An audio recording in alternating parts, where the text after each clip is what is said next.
Les cyclistes solidaires, ça a été créé au début de la pandémie dans certains quartiers de Montréal pour faire le lien entre des organismes communautaires et des bénéficiaires qui ne pouvaient pas se déplacer. Ce matin, on va aller rencontrer Colin, qui est un des bénévoles de l'organisme et qui va aller livrer de la nourriture à des aînés du quartier Saint-Michel.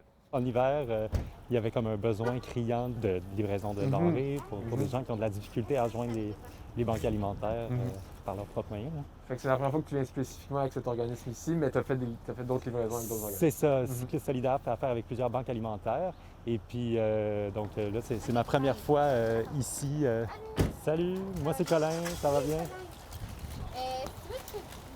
Aller chercher dans des banques alimentaires, ben, tu te retrouves avec un panier super lourd qu'il faut que tu transportes toi-même à la maison, que tu as attendu plusieurs heures. Fait on voulait vraiment comme éviter tout ça puis rendre la vie aux aînés le plus simple possible. Dans le fond, on va descendre la 13e, tourner à Bélanger, puis remonter Saint-Michel juste un petit peu.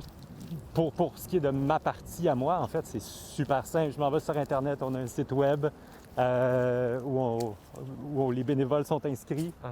Puis on choisit les missions qu'on a envie de faire.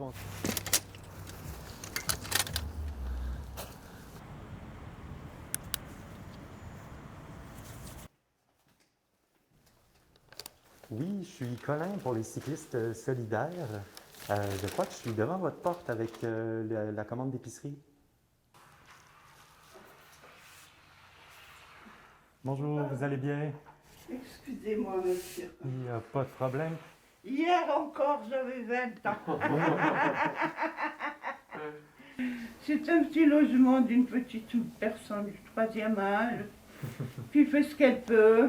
Donc vous avez une livraison de nourriture comme ça chaque semaine à peu près? Oui, chaque semaine. Parce que je ne peux pas sortir. Ça fait 18 ans que je suis toute seule, monsieur, ici. Parce que je vous ai devant moi.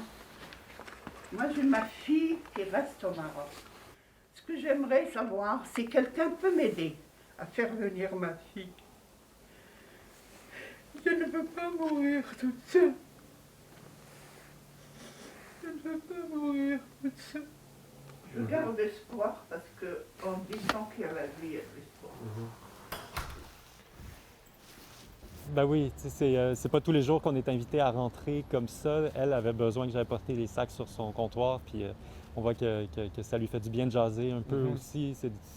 On se sent tellement démunis, on voudrait en faire plus pour ces gens-là. C'est déjà petit quelque chose d'avoir une visite, d'avoir de la nourriture qui arrive.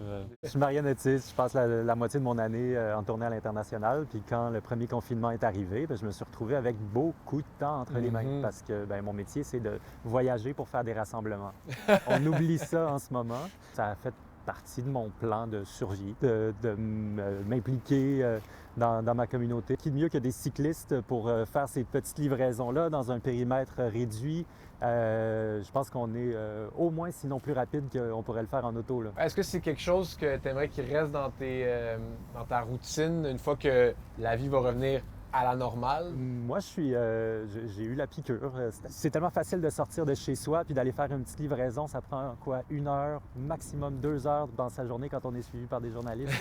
Puis après ça, tu rentres chez toi, tu as un petit sourire de plus puis tu continues ta journée.